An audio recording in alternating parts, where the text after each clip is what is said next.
So Roman, thank you so much for joining me. I'm very excited to be in conversation with you. How are you doing? Good. I'm looking to see where the adventure of this discussion goes. Well, let's start where I always like to begin, which is to ask you, if we were to imagine a global human psyche of some nature, what might you consider is happening right now in that global human psyche from your perspective? What a brilliant question. It reminds me of a short story by the great science fiction writer Ursula Le Guin.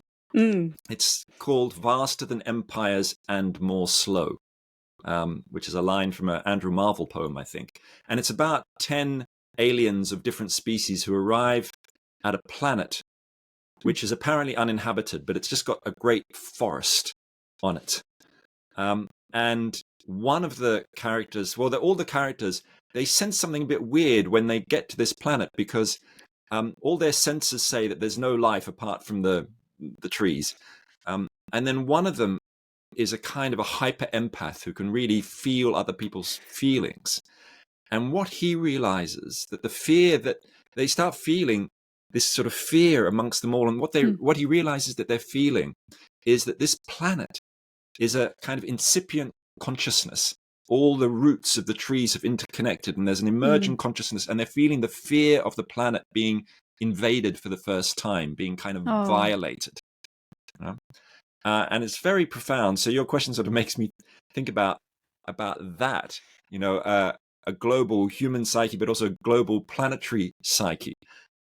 And what are we doing to this one planet we know that sustains life? Yeah. What is it feeling? And we are all part of that as well. So I guess the tragedy of our times is we're not quite sensing that fear on a profound enough level. Obviously, certain individuals are, or communities are, when they're faced by rising sea levels on Tuvalu or wherever they happen to live. But I think there's something important about trying to sense that collective happening. What is happening to us in the broadest sense. How about for you? If I asked you that question, what would you answer? I mean, it's a curious one because I think there's, and I love where you went with it. You get completely tangential. No, I think it deepens the question, right? Because we're kind of like one facet on a multifaceted diamond of life, if you like. And I think the human experiences, which are underpinned by many shared experiences, which I think are in some aspects universal, but expressed in quite different ways. So the desire to belong, to feel at home, to feel loved, to individuate, in groups as well as personally, and all of that. Like, it expresses in different ways, but it's part of a much deeper expression of a wider web of life of which we are a part. And so I think there's a depth to your answer that I really love. In fact, I can't help thinking of it because as I'm talking to you, I can also see out the window 2 big ash trees. And I know those ash trees provide oxygen enough for 8 people, 8 human beings. So I look at them and I think they are my external lungs. Yeah. That who I am, doesn't end with my, skin and bones. But all those things that you're talking about belonging, for example, is something that I think we need to understand that in its deepest way kind of extends beyond us. To the ash trees, as well as to our loved ones and communities on the other side of the world and future generations. And actually, this is something that's great to be able to talk about this now, that you write about in both of your books, kind of the idea of the shared beings on the planet being relatives as opposed to resources. I first came across your work in The Good Ancestor, which, if you're watching the video, is up here, which I absolutely devoured very rapidly and in a captivated kind of sort of state. Really, really beautiful. And then the most recent one that came out just a few months ago, History for Tomorrow. And one of the things that I love so much about it, actually about your writing style in general, is finding a way to convey with clarity, and also like I can feel the passion kind of coming off the page, what are essentially potentially quite complex subjects, but you help the reader, I think, to kind of navigate these ideas about the arches of time and how we relate in very tangible ways to people that we're never going to meet, whether who've come before or who are yet to come, and what it means to live in this kind of very entangled web, and what we can do to affect change when it feels like the change that's happening is slow or abstract, or doesn't really feel like a crisis because it doesn't yet sit at the doorsteps of many of the insulated nations that can kind of buy their way out of feeling the effects of drought or whatever. So I kind of, maybe this is a good place to start. What moved you to write the most recent book in particular? Yeah, so The Good Ancestor and History for Tomorrow, together with a previous book of mine called Carpe Diem Regained, The Vanishing Art of Seizing the Day, are part of a loose trilogy about humanity's relationship with time. So The Good Ancestor is about our relationship with the future. Carpe Diem Regained is about our relationship with the present moment. And History for Tomorrow, the new book, is about our relationship with the past. So they're all explorations of what I think of as temporal intelligence. So, there was that idea, of course, in the 1990s, popularized by Daniel Goleman, of emotional intelligence. But I now sort of think we also need to deepen our capacity for temporal intelligence, that ability to think long-term, short-term, forwards in time, backwards in time, linear time, cyclical time, all these different modalities, which we have a capacity to draw on. But basically, we're not very good at it. And our institutions aren't designed to nurture our ability to dance across those different forms or modes of time. So I wrote History for Tomorrow partly because, in a sense of a frustration at a lack of temporal intelligence in a way that I kept seeing in politicians and policymakers. And maybe I particularly noticed that because years ago I used to be a political scientist. So I'm always sort of thinking about how politics functions. And, noticing that our politicians and policymakers are either trapped in the tyranny of the now, unable to see beyond the next, tweet or respond to the latest opinion poll, or they're crossing their fingers and hoping that new technologies will come to our civilizational rescue, geoengineering or whatever it happens to be. And I think what they're missing is that the importance of realizing that in order to go forward, sometimes we need to look backwards. We'd be wise to do so.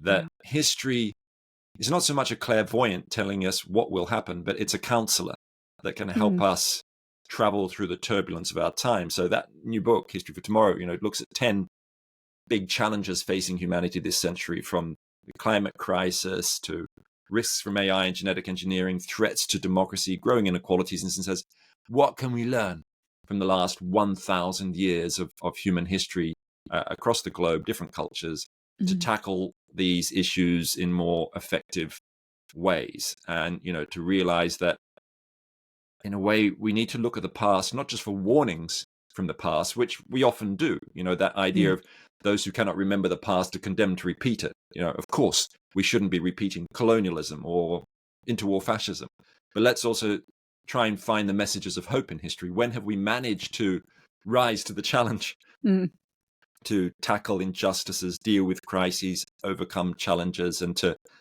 in a sense, I've been kind of inspired. There's this lovely quote from Goethe from the early 1800s when he said, "He who cannot draw on 3,000 years is living from hand to mouth."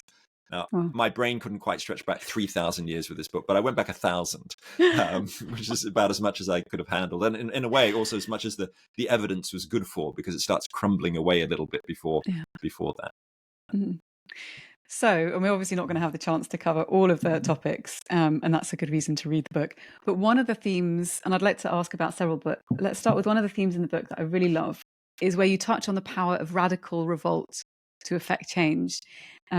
And you share examples, tangible examples of how seismic societal shifts have been seeded by, for example, acts of mass disobedience or sort of crossing that threshold of legality to change an outdated legal system. I would love to ask what some of your favorite examples are, because obviously I have mine, but like, when you're writing the book, what were the ones that most caught your imagination? Well, actually, the one that I was thinking about this just this morning, actually, that why did I start really exploring that idea? And it partly came out of going to a TED conference in Edinburgh a few years ago, and there was the CEO of Shell, the then CEO of Shell, Ben Van Beurden, speaking.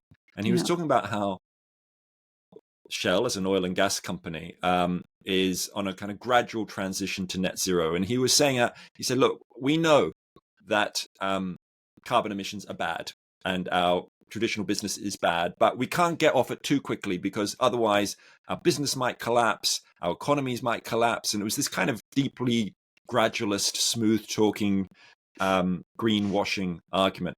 And as I was listening to him, I was thinking, I've come across this argument somewhere before. I know where it is. It's from the 1820s, when the owners of slave plantations and financiers of slave plantations in the British Caribbean, where 700,000 enslaved people were working on sugar plantations, those owners, those elites, made almost exactly the same arguments. They admitted that slavery was kind of morally questionable, but that we were so dependent on it economically that to come off it quickly would be dangerous. So we'd have to do it over several decades. And that was the sort of starting point for thinking, well, then what happened actually? Because by 1833, there was an Abolition of Slavery Act, which was limited in many ways, but it was a shift. How did it happen? Because at the time, the reformist abolition movement in Britain, and it was called the Society for the Mitigation and Gradual Abolition of the State of Slavery. I mean, the name said it all. They were very reformist. They were all about writing pamphlets and lobbying MPs. They weren't getting very far. So what happened? Here's my example to finally answer the question. 1831, December, the Great Jamaica Slave Rebellion, sometimes called the Baptist Revolt, where over 20,000 enslaved people rose up. They burned down 200 plantations. They took over parts of the island of Jamaica. They were brutally crushed. Hundreds of them were executed for what they did. But the impact of it was that it was like a shockwave that went through the British establishment. They basically realized, the British elite in London, that if they did not provide emancipation to enslaved people, that they could lose the whole island of Jamaica. That was the great fear. And this hugely accelerated the shift towards abolition. And I think without that, very strong historical evidence of this, it may have taken decades longer for abolition to come about. And that's just one example. As you said, you've probably got your own examples. One can go through the suffragette movement in Britain or in Finland, or the civil rights movement, or the movement for Indian independence. But what we see, not a universal pattern through history going back thousands of years, but certainly in the last 200 or 300, which is that disruptive movements can change the system very, very effectively. And that sometimes that involves breaking the rules and breaking the law. And in a sense, the great tragedy of this is that some of the great disruptive figures, like, Martin Luther King Jr. or Emmeline Pankhurst, who were imprisoned for what they did, they're now celebrated in now school history textbooks. In fact, if you go up the street to my kid's school, there is a mural of Emmeline Pankhurst on the wall being arrested, picked up by a police officer. But now the equivalent figures, the ecological activists in Just Stop Oil or Extinction Rebellion or Ende Gelände in Germany and all sorts of other examples around the world, they are being demonized by the press and they are being imprisoned by the legal system. And that shows, I think, a real failure to understand how change happens and, in a way, what a healthy democracy looks like. And I've come to realize, I'm someone who likes staying in old libraries, writing books. But because of what I've read in those books, I found myself blocking the roads with my teenage daughter outside the Houses of Parliament in London, frustrated by the failure or the government's glacial pace of change, particularly on climate change and biodiversity loss, because I can't see a better way to be a good ancestor. I think the other roads have basically been shut, and it is too late to leave these kinds of issues to simmer away on the low flame of gradualism. I mean, that's the learning from history I've taken. Isn't it funny how kind of time proffers palatability when it comes to icons? Well, people who now we regard as icons, who at the time would have been cast out of polite society or shamed or told to sort of step back in line, kind of thing. And one of the things sort of about this radical flank effect that you talk about is how it shifts the Overton window and makes more possible political avenues or courses of action that previously would have just been unthinkable. And I know that with Rupert Reed, one of your friends who I recently had the pleasure of chatting with, has talked about the moderate flanks of getting people who are now perhaps more alert to some of the issues we face to also engage. So for those of us who perhaps unable or willing, or there's a certain risk associated with stepping up in perhaps more visible or extreme ways, to still be able to participate, to move things into a more generative direction. Yeah, I think that's absolutely right. I'm not saying that everybody should be locking themselves onto coal-fired power stations and that kind of thing. And I think, Rupert's a very interesting example because he's, I think, shifted some of his own action from the radical flank to the more moderate flank. But it's all part of the same thing, which is to recognize that if we're going to get rapid transformative change, that you need both moderate movements, who are the sort of the mainstream, like the 1960s equivalent in the US was the Martin Luther King Jr. and the Civil Rights Movement. But you also need the more radical groups, and the equivalent then were the Black Power Movement, Malcolm X, the Nation of Islam, the Black Panthers. And what that radical flank does is, in a way, it creates that space, that Overton window it shifts, as you said, to enable the moderate movement's demands to look less radical, more palatable. And that is what those in power will often respond to. And I think, as individuals, we can all find our own places in these different kinds of movements, whether it's radical or moderate, or whether it's, doing journalism, writing poems, creating art. It's all part of what's needed. And I'd never argue that only one strategy is required here. But the conclusion I've really come to is that I can't quite see how you can get rapid transformative change without those more radical movements, disruptive movements coming in a way, breaking the system in various ways. I think that's the lesson from history that I draw. In a way, it's reckless not to have those movements. Those movements are often seen as being kind of reckless, right? But actually, it's the opposite. What's reckless, of course, is business as usual. Right? That's hyper reckless. I think that we're on a course of ecological and technological self-termination. That's why we have to change. There doesn't seem to be much choice to me. So there's multiple ways that I'd like to that we could go this conversation. I'll give you a couple options. You can choose your own adventure. One of the questions I'd like to ask you is around how we enlist the help of people who are creative. I think everyone's creative, but artists, musicians, theatre people, storytellers, that's one aspect of how we can kind of galvanize change. Another question I want to ask you, maybe we'll stick to just two, is the role of technology, because obviously it has huge potential for helping us to see possible solutions, to come up with alternative ways of solving for intractable issues, but at the same time it's exacerbating many of the systemic challenges that are causing all of these problems to begin with. So do you want to go the art route first, or would you prefer to go the AI tech route?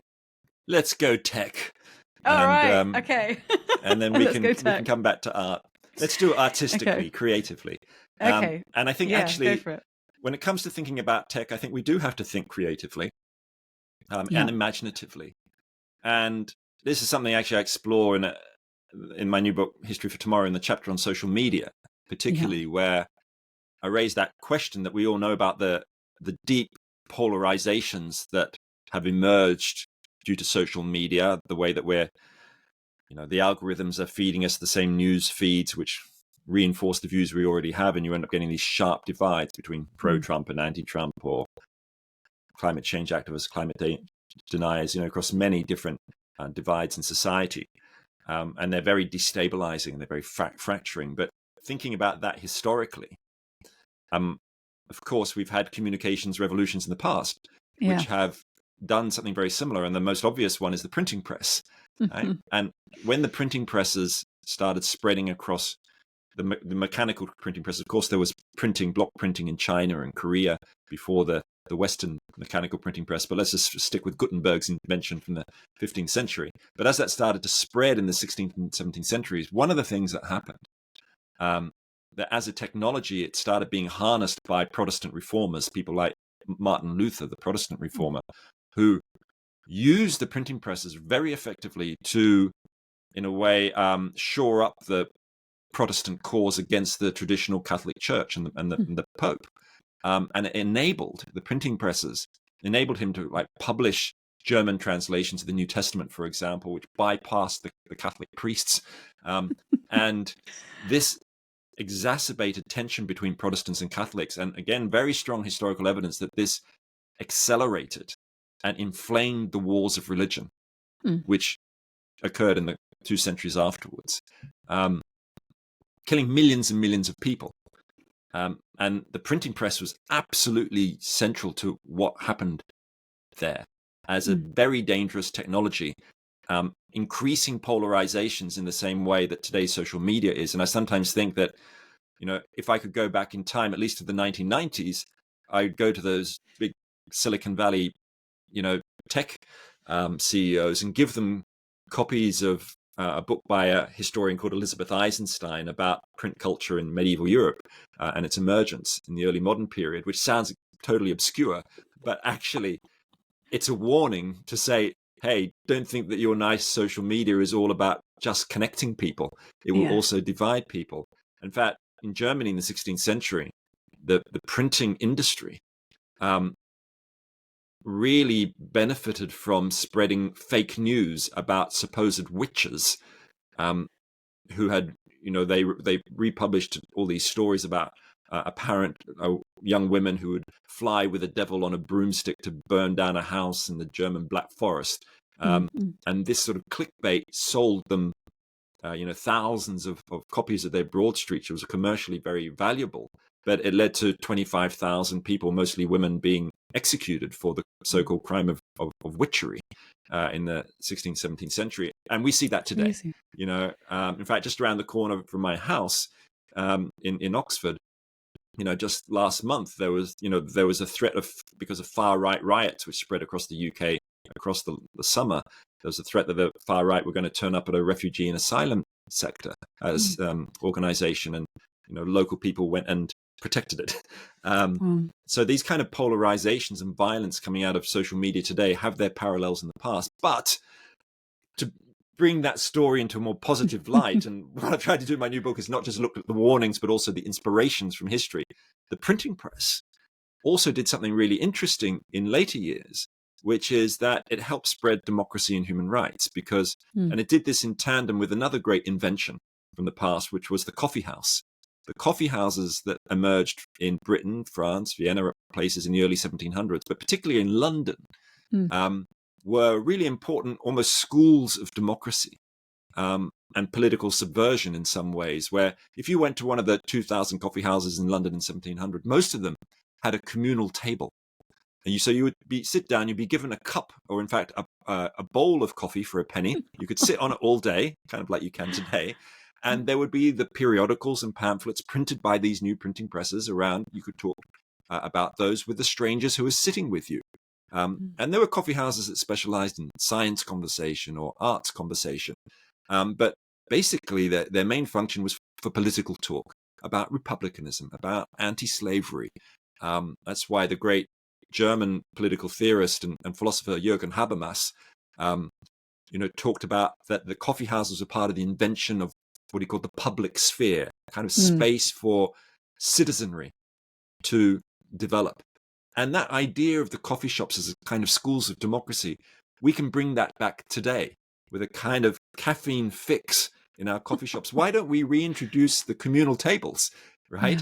There are 30,000 coffee shops in the UK right now. If there were conversations between just 10 strangers a day, that would make over 100 million conversations a year.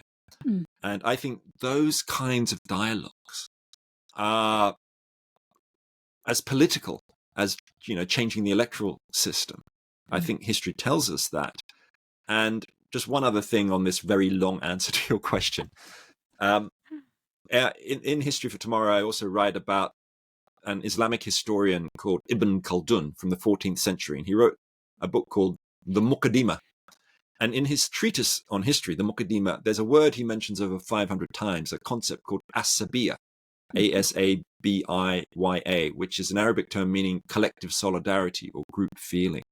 And he said, what explains the rise and falls of civilizations? Well, the main thing is the presence or absence of Asabiya, like a kind of social glue. And what I'm talking about here is the social glue of Asabiya in the context of the coffee shops of the 1700s and the coffee shops of the 21st century as well. That we need to find ways to reweave our connections with one another, going back to that idea of belonging that you're talking about, which has been decimated by the inheritance of hyper-individualism from the 20th century, decimated by the individualism of neoliberal capitalism, decimated by the self-help industry from Freud to Oprah. Actually, that's a bit too mean to Oprah, because let's say Freud and many self-help writers of the late 20th century, who basically said the great question of our time is, who am I? Whereas I think the question needs to become, who are you? It's a curious one, isn't it? There's so much to unpack there. I think one of the things around this individualization, it shows up in so many different ways. And I think part of what goes hand in hand with this isolation that's happening is the fact that, for instance, thinking about those lovely coffee shops and sitting at a shared table and having conversations with people you might not know, that's also predicated, or that kind of level of inclusion is predicated on financial access as well. And so in a lot of coffee shops now, $5 for a coffee, a lot of people aren't going to pay that much because they've got kids to feed or bills to pay, what have you. And I found it really interesting that you mentioned in the book one of the projects that you'd engaged in with historian Theodore Zeldin of menus of conversation, to kind of create these structures to invite people to think differently about conversation, to think differently about what you could possibly talk about with a stranger. But on the flip side as well, I think one of the things that, I don't know how much you've noticed this, so I grew up getting my first mobile at age 16, and it was, you could just about play Snake on the version that came 2 years later, but it was really basic, and I loved it because it wasn't going to get in the way of actually chatting with someone on the train, or, if you go to a bar and you spot someone cute and then you have a little chat with them. That doesn't happen anymore because we've kind of comforted ourselves with these dopaminergic, isolating devices that just kind of cannibalize our attention and undermine, you talked about reweaving, undermine the fabric of new social connection. And so there's something curious about that. Like if you look at the kind of the tapestry of issues that we're facing, so having to engage in spaces that often are now highly commercial, so you need finances to be able to access them, people being divided and conquered with technology that's designed to keep their attention. Also, I think there's another aspect, which is kind of the busyness of everyday life. Thinking about friends of mine or relatives that have young children, where both parents have to work a job, they don't have time to socialize anymore. The kids are in school. There's also like there's so many different factors that make it really tough to organically encounter the kinds of moments you're talking about, that I think we have to reimagine other routes to getting there. And I think certain cultures do that better than others. Like where I live in Barcelona, you'll go to the square and people will be there till 1 a.m. Well, perhaps not anymore because people need to sleep, but at least till late at night, and there'll be kids and grandmothers and everyone in between. And you do chat to folks. There's a different kind of element that comes into play. What are some of the things that you think fundamentally need to change, culturally speaking, that will enable us to reweave that kind of social fabric, which is so fundamental to imagining a different kind of society where capitalism isn't running rife?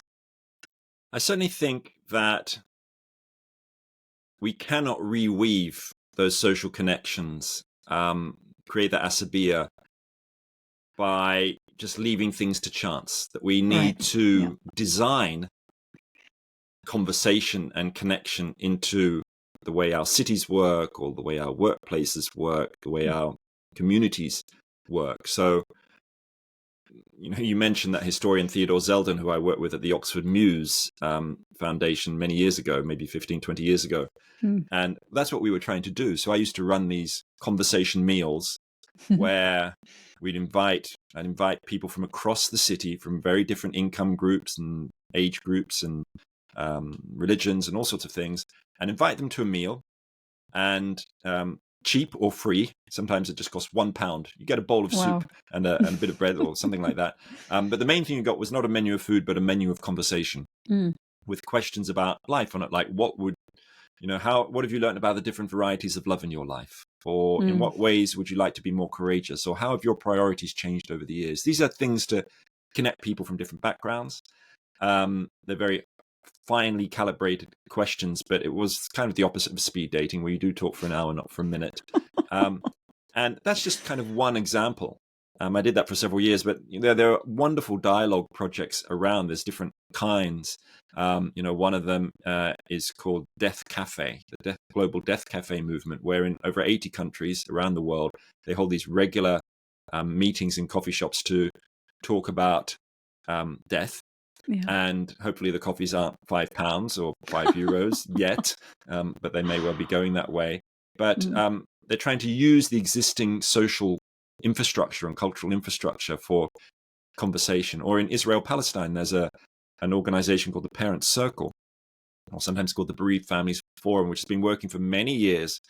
And what they do is they try and create conversations between Israeli and Palestinian families that have something in common, that they've all had family members killed in the conflict. Yeah. And one of the projects they did some years ago was called Hello Peace. And it was a free phone telephone line. So anyone could call, an Israeli could call the free phone number, and they were put through to a Palestinian stranger who they could talk to for up to half an hour. And Palestinians could call the same number, and they were put through to Israelis. And in its first 5 years of operation, over 1 million calls were made on these phone lines. And that's the kind of thing I'm talking about. Now, different societies go about this in different ways. I mean, if you go to Singapore, and go around public housing projects, you'll discover quite quickly that they've been specifically designed to mix together people from different backgrounds, to mix together basically Chinese, Indian, Malay people, because historically they, in the 60s, they were having race riots between those groups. So they designed public housing so there would always be a mix of those people in the housing from those backgrounds, and that the corridors on any one floor would try and mix people as well, rather than having sort of ghettos of different ethnic or religious groups. So there's all sorts of forms of smart design that can be used, I think, to try and forge those connections. Of course, some of them do emerge just quite naturally. So my kids both play in football teams with other kids from a huge range of ethnic backgrounds and socioeconomic backgrounds, because that's just how football works. Particularly just in a reasonably decent sized city like the one that I live in. And they are forging Asabiya, that connection every time they get together. And of course, what works is that they have shared goals, literally to score a goal. And that's part of what works. I mean, there's a psychological concept called contact theory, or the contact hypothesis, which I think is one of the great social scientific discoveries of the last century, which is the idea that if you bring together people from different backgrounds in conditions of relative equality and ask them to do something together, in about 90% of cases, you will build tolerance and empathy and mutual understanding. That's what's happening in a football, football team. So we need to work with that contact hypothesis. And in fact, in a way, I've tried to explore that in History for Tomorrow, look at the moments in history where we have managed to, different cultures have managed to get along together, like in Andalusia, in southern Spain between the 9th and 13th, 14th centuries, the period, the so-called convivencia, the coexistence or living together. So you've mentioned one of the things that can help, well, many of the things, but one of the things that can help Asabiya, collective solidarity, conviviality, bringing people together to help us unite to be able to create change. But there are two others that you mentioned in the latter parts of the book around how we can avert civilizational breakdown. And you mentioned biophilia and crisis response. And I'd love to ask you to share a little bit more about these and how we can engage with them in order to chart a more flourishing path forward. Yeah, so at the end of the book, I sort of asked that question of the big question of how do we bend rather than break as a civilization in the face of the turbulence of our times, in the face of polycrisis or metacrisis or omnicrisis or whatever you want to call it. Because I think that's the prospect that we're facing. And how are we going to navigate these storms of ecological crisis, of technological risks, and the fracturing of societies that come along with them? And as you mentioned there, one of the factors, one of the sort of the pillars of resilience for a civilization is that idea of Asabiya, that group solidarity. So that's one aspect, which is kind of, you can think of it as intra-species solidarity. But then you also need interspecies solidarity, and that's the idea of biophilia. That to me is the sort of second pillar of a civilization that can survive and thrive. And that's about our connection with the living world. In a way, what we started talking about, the fact that the trees outside my window are my external lungs. And to understand that on the deepest level, that nature is a relative rather than a resource, as you mentioned. And the challenge there, I think, because I think that's what we need. We cannot live on this one planet unless we move on from that idea of nature as a resource that we use. We need a sense of interdependence, that biophilia or love of the living world, which is a concept I borrowed from the evolutionary biologist and ant expert E.O. Wilson. He studied social ants, actually. He was into Asabiya in the ants. Asabiya in the ants. Antabiya, in a way. Sorry, that was a terrible... My children would say that was a terrible play on words. So let's leave that. But let's go back to the topic, really, which is how do we nurture biophilia? Because, in the Good Ancestor, actually, in that previous book, I talk a lot about indigenous cultures and the way they have those deep intergenerational connections and connections with the land and the living world. The idea of seventh generation decision making, which is a kind of philosophy of ecological stewardship. But it's quite hard to translate those ideas into the hyper urban cultures of Barcelona or Dubai or Shanghai or London or wherever you happen to be. And increasingly, I think that it's really important to try and draw on our own ancient or sometimes indigenous traditions in the places where we already are. To see where we can find connections there. So where I happen to live, again in Oxford in the UK, there is a long tradition of pre-Christian pagan celebration, particularly around May morning on the 1st of May. I think we have a photo, Roman. Hold on. Let me see if I can find it in the book.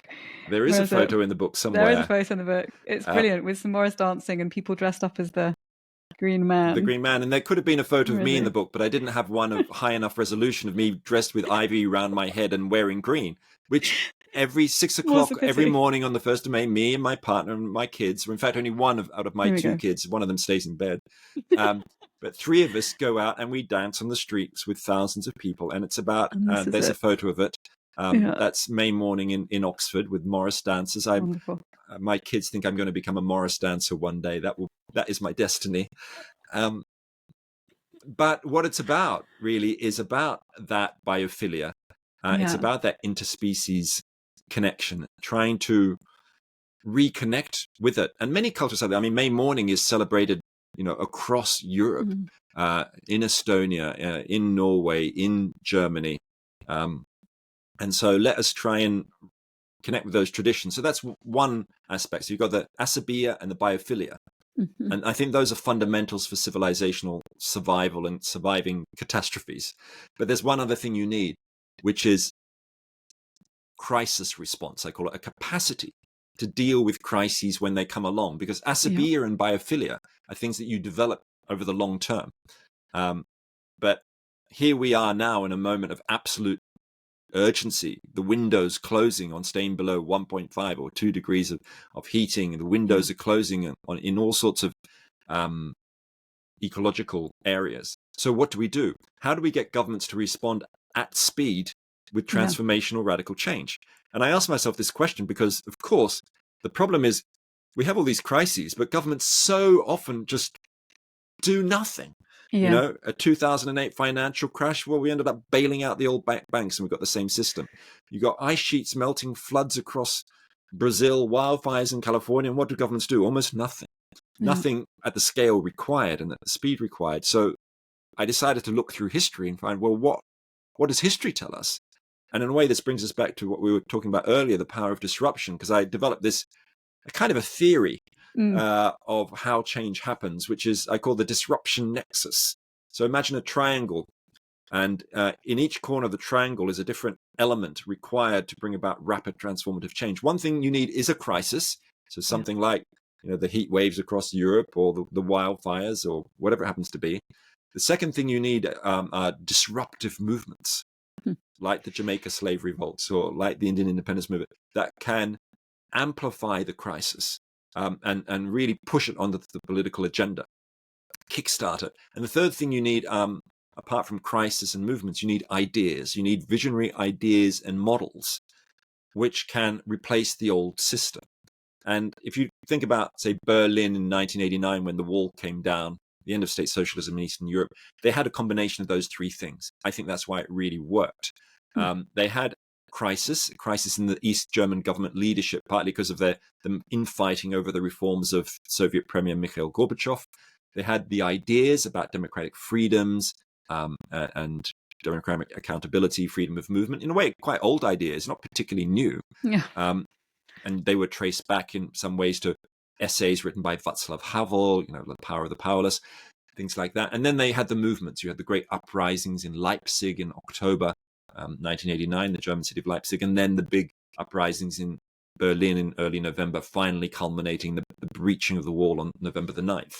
And I think if they hadn't had the disruptive movements, for instance, it wouldn't have happened, or certainly not then. They'd had the movements in the past, but in the past, they didn't have the political crisis, the split in the leadership. So you need all of it to happen. And I think that's why today's disruptive movements, particularly the ecological movements, are so important, because they play that disruptive role. And that's why you also need the ideas. You need the new economic models like donut economics or degrowth or post-growth economics. You need new political models like citizens' assemblies to bring in something new to our dying institutions, our failing institutions.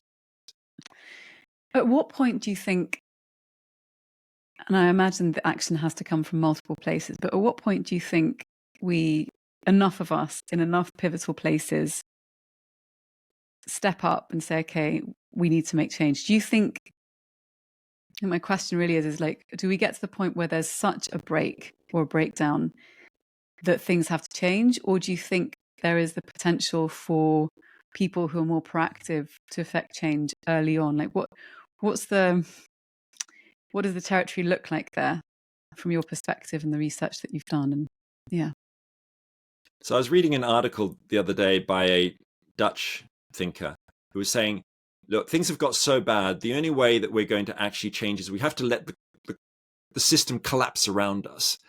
And then once it's totally collapsed and even the rich are unable to survive well in it, then we'll be able to reinvent, and so, and then we'll start growing our own food and we'll start doing things differently.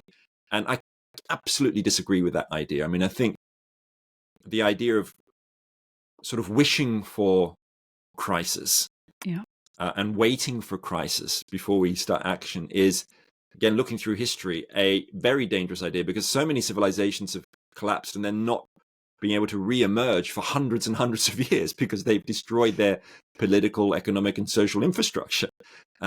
So although I think crises are opportunities for change, particularly when combined with disruptive movements and new ideas, that disruption nexus, we also need to start working now to start building the biophilia, the Asabiya in our economic and political institutions.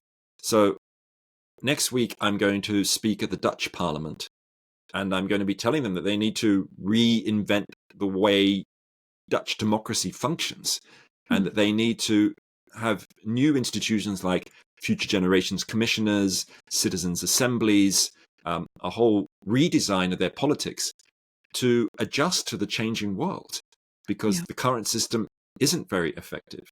And so I'm a big advocate of, in that sense, that's kind of requires a kind of working inside the existing system to try and reform it. And I think we also need the people on the streets too. Or the other way I think about this, I remember reading this really obscure book called Energy and the English Industrial Revolution, something like that, by Tony Wrigley, a famous demographer who died not long ago. And I remember reading this one line in that book, and basically it was along these lines. He said that during the Industrial Revolution, Adam Smith, a great Scottish political economist, didn't even realize there was an industrial revolution going on. He couldn't see it. And that made me think that if we look around our world today, that maybe the seeds of a new post-capitalist growth economy, for example, is emerging, a regenerative economy. We can't quite see it because those big oil and gas companies are still around. The big tech companies are booming. And yet, for example, there are over 100 cities around the world which have adopted the donut economics model for how their cities run. There are progressive cities like Barcelona, where you live, with its city block programs, which, no new program is perfect. But these are all parts of learning and experimenting. And I think a lot of interesting change to our economies is happening in cities, and it needs to start happening now. Yeah. That we need to start rebuilding our institutions now, politically, economically, culturally. And in a way that goes back to that your earlier question about the role of the arts and culture. Yeah. And in order to do that, I sometimes think that we need a biosphere to survive, which provides the air to breathe, but we also need an ethnosphere, which is the cultural air that we breathe, the new ideas, the kind of things that you talk about on this podcast, the kind of things written about in Kim Stanley Robinson's novel, The Ministry for the Future, where he talks about different kinds of currencies or, different ways of living together, different kinds of radical movements. The arts has a huge role to play in that cultural part of the puzzle, to change the cultural air that we breathe, the new ways of thinking, the new models, which are deep in our minds. I don't know. What do you think? How do you think about these enormous issues, which you are very cheekily asking me about? Well, you're the expert. I'm just asking this. I don't know. I think one of the things that I keep coming up into contact with is the importance of feeling several things. So one is that we only strive to protect that which we love. And that means that we have to fall back in love with the world in which we live. And I think when the pressures of daily life are really strong and there's a lot of precarity, it can be hard to kind of move from that space of contraction and scarcity into a place of connection and belonging and care. And yet, that being said, one of the things that you mentioned in the book and that is often cited elsewhere is that it's often in points of hardship and crises that people come together and some of the most beautiful qualities of human characteristics come forward, like feeding one another or looking after one another or telling stories or finding points of hope. But I think there's something about one of the things I think is really important and very simple to do is to come together with other people. And it sounds like the most basic thing, but it's, when you look at the research around psychological health, emotional health, societal well-being, and loneliness and suicide being really sky high compared to in recent decades, one of the most effective means to re-engage people is to come together in ways that cut across all of these different types of divides, whether it's age, ethnicity, ability, divergence of various kinds. And so I think there's it's finding pockets, and all of us can engage in that. Literally today, we could all just send a text to 3 friends and say, bring 3 people each that that I don't know, and we're going to go for a walk in the park. Like it's so simple, and it's an action that we can take now at 0 cost. So I think things like that, which are at our fingertips, can affect change and quite rapidly.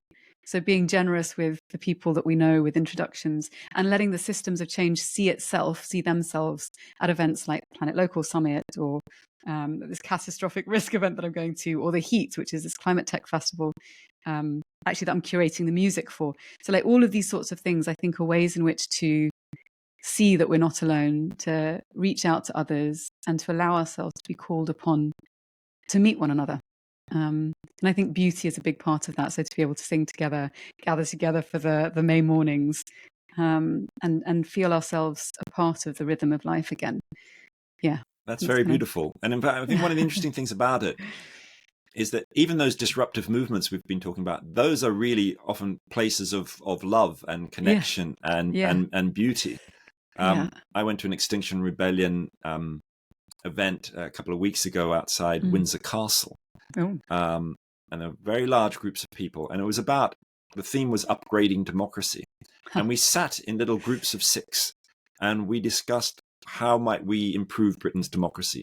How might we turn the House of Lords, for instance, into a House of Citizens, which is, selected like our juries are by public lottery, which is an idea emerging across Europe in many countries, like in Belgium, for example. Great idea. It's a great idea. But actually, what was really lovely was just sitting with a few people I didn't know and talking in a calm and interesting way about ideas and change and just connecting. And the other thing that I was thinking about as you were just speaking there, very random thought, but I thought of this Belgium film called The Brand New Testament. I don't know if you've ever seen that film. It's very, very funny.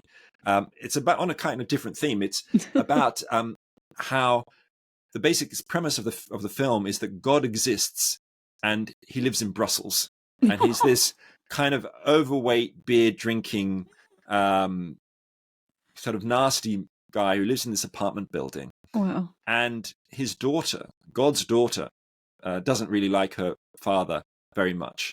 And so what she does, and this is a massive spoiler, but she goes into his secret room where he spends his time programming the earth so the butter always, the buttered bread always falls face down on the floor, or you always lose your one sock in the wash, and he's nasty.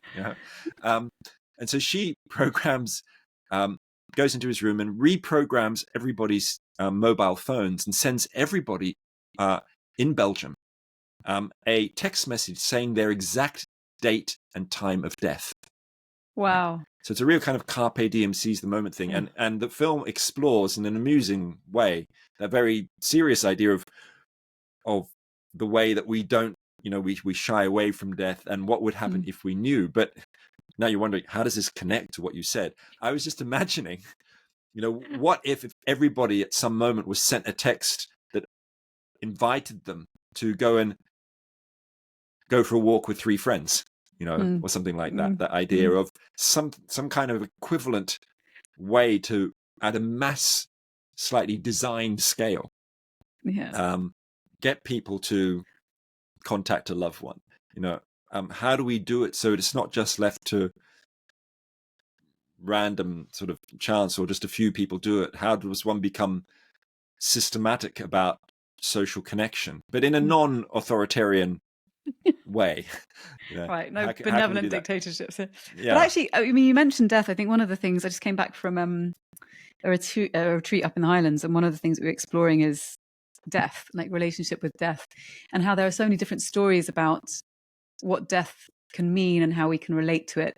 And one of the stories that I quite liked was this idea of death as the great huntress who always has her sights on you, but sometimes will choose not to pull the arrow.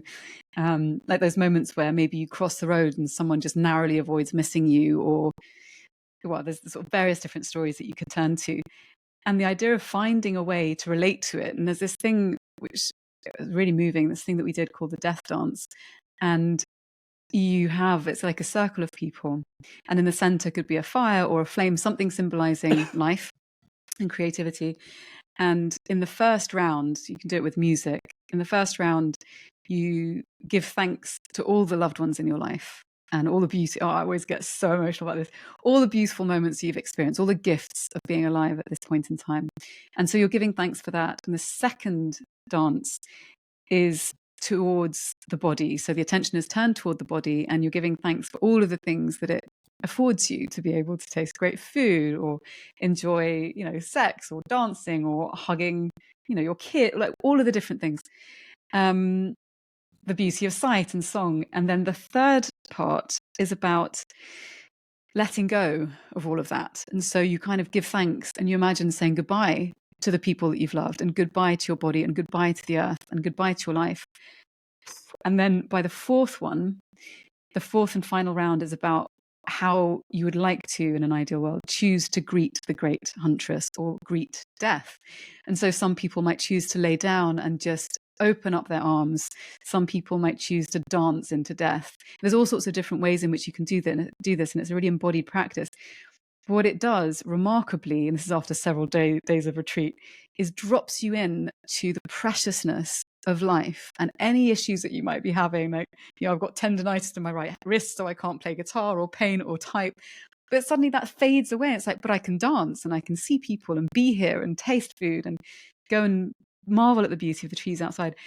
And it's just this way of realizing how fleetingly we get this precious experience. And it's not to say that all of the terrible things that are happening, in the world aren't to be accounted for as well, but just to reorient oneself, and the idea of us connecting with that which we love. And I think practices like that, which can sit outside of any kind of religious or spiritual format, it can just be the story of it, can be really powerful ways to bring us back into contact with the beauty of what we have. And I think what's really interesting and very powerful, that sound, but it's partly about ritual, and how do we bring the rituals of death in this case into our lives? And I mean, I've never been on anything like that, but what I do have literally in my hand, if you can see it on the screen, is my death dice, which I keep on my desk permanently. On each side of the dice is a different thought about death from a different religious or spiritual or philosophical tradition. And I roll it every morning, and I have the thought in my mind for the day. So one of them is, live as if life were full of little deaths. And that's a kind of a Buddhist idea, that the flowers are always sort of blooming and dying. Here's another one. Live this day as if you were living it for the second time. That's from the I like that. The psychotherapist Viktor Frankl, also in the film About Time, if you know that, where imagine you live your life. Now this today I'm going to do it for the second time. I'm going to live it really well today. I'm going to do it right this time. Another one says, live as if you would want your life to recur forever. Live this day as if it were your last. That's the very traditional one that we all know that people like Steve Jobs was into. Oh, wait, what else have I got here? Live as if you had 6 months left. Right? I mean, but then wouldn't you just sell up shop and then just... Because there's kind of it's this classic thing, and I think some spiritual traditions do speak to this. It's kind of, or in Zen Buddhism, I think it's Zen Buddhism, it's like, before enlightenment, make fire, fetch water. After enlightenment, make fire, fetch water. Like you have to have a footstep in this world. So it's kind of... There is also that quality of the dance between that which we would love to do and lend our thought and energy and life force to, and the kind of the realities of, and you could just totally downscale and go traveling for 5 years. And some people do this. But how do you find a way to balance those things of a life well lived, that eudaimonic quest for meaning and fulfillment and kind of self-actualization, and the practicalities of raising children and having a house and feeding yourself? And how do I go about that? I mean, I'm certainly not into that idea of living each day as if it's your last, and then I'm going to have to spend my time, bungee jumping today, or that kind of hedonic, purely sort of hedonic approach to it.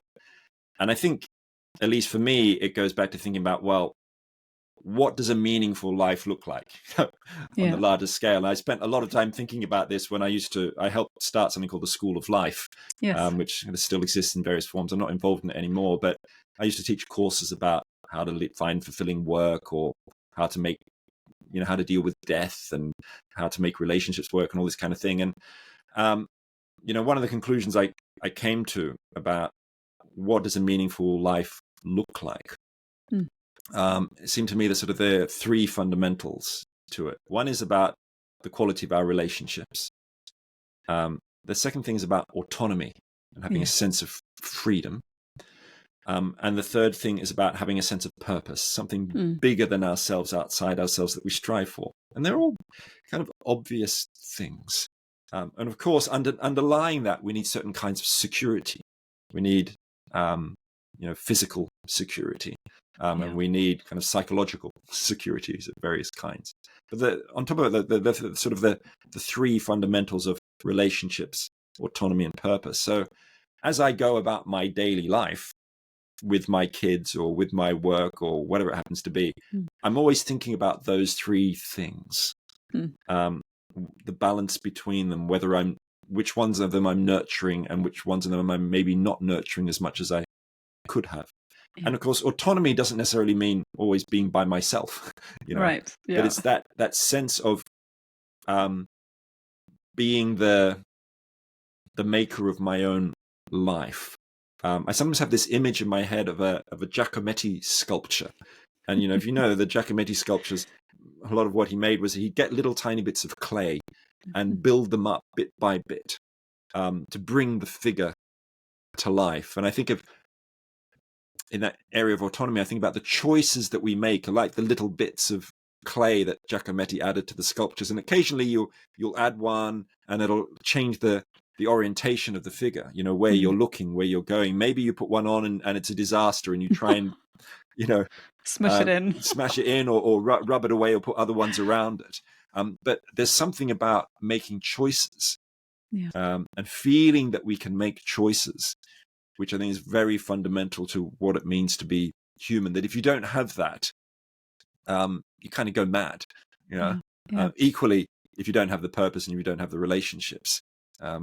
So those are kinds of things I try and keep in my mental back pocket as I'm going about my day, and occasionally do kind of check-ins. I like that. It's nice to have something to kind of turn back towards. So we're coming to the end of this part of the podcast, and I just want to ask you 3 closing questions. The first, given all of the work that you do, is what gives you a sense of hope at this moment in time? So what gives me a sense of hope actually is the past.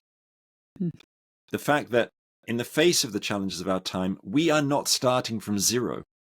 Yeah. That our forebears have had to face climatic changes, shifts in technology, revolutions and wars. And sometimes they fail to meet those challenges, but sometimes they've managed to get it together. And work together in solidarity to create change. And that gives me enormous hope. And I like to separate hope from optimism. Optimism I think of as a kind of a glass half full, everything will be okay despite the evidence. Yes, I'm not an optimist. I'm not an optimist. But I'm hopeful in the sense of I'm committed to taking action, even if the odds are against us. Yes. I think that's what hope is about. We always have to act as if change were possible. Those 2 little words, as if, I would like carved on my tombstone. I've now suddenly just realized. All right. Okay. The next question I have for you is when things get really overwhelming, as I imagine they must, because you're human like the rest of us, how do you orient yourself towards life and wholeness and beauty on really dark days? What I do is I don't orient myself towards beauty. What I do is I get on my bike and I cycle about 5 minutes from my home to an 18th century tennis court. And I play this very obscure sport called real tennis, which is sort of normal tennis, like Wimbledon tennis was invented in the 1870s, but there's this older game. There's still a few courts around the world. I'm one of the obsessives of this game, and it's like normal tennis, but with walls around it. But you also have to hit it over a net, and it's a bit like chess in its strategy. And I go and play this game. Now, why do I play this game? Because it's about freedom and spontaneity. It's about a kind of expression which gets me beyond the worries in my brain. It takes me to somewhere quite bodily, in a sense. And it's one of the only places where I feel truly free. I do things that I don't expect I'm going to do. I mean, in this case, it's hitting a ball in a certain way, right? But of course, it isn't all about hitting a ball. It's about a kind of letting go, and it's about a kind of being in the moment. It's about, other people might do it through listening to a Tibetan bell and breathing. I do that too. But actually, what really works for me is going down to this ancient tennis court, which is not something that most people are able to do or probably willing to do. Or even know about doing. We all have to find our own ways. But that is the most unexpected. Spontaneity. But I think also what you described as it being a means to get beyond the kind of the turmoil of the mind and the emotions. So finally then, before we have a comfort break, if people want to learn more about your work, where would you like to direct people? If they want to read The Good Ancestor, Carpe Diem, History for Tomorrow, to hear your talks, your interviews, your videos, where would you like people to go? Wherever you want. I mean, maybe you want to buy the audio book of History for Tomorrow and listen to me talk it to you while you go out jogging. Great. Or, look online for videos, or go to my website, or wherever it happens to be. Or maybe you don't need any of those books. Maybe you just need to take one of the thoughts from this, conversation that we've had and carry it around with you, and see what it does to reorient the choices that you make in your life, alone and with others. Okay, well, that was a very cryptic answer. I'm going to include links to your books, to some of the things that we've discussed today, obviously to your website in the show notes. Is there anything else that you'd like to mention before we wrap this up? I would like to finish by speaking in Maori, because I've just been practicing saying the following: Kia whakatomori te haere whakamua, which is a Maori proverb which means I walk backwards into the future with my eyes fixed on the past. And I think that is something also to carry along with us as we go about our lives. That's beautiful. Well, thank you. This has been an absolute joy. I really appreciate you coming on and chatting with me. Well, it's been really, really interesting that we started with Ursula Le Guin and we ended up with an indigenous Maori proverb and touched on many other things in between. So thank you so much.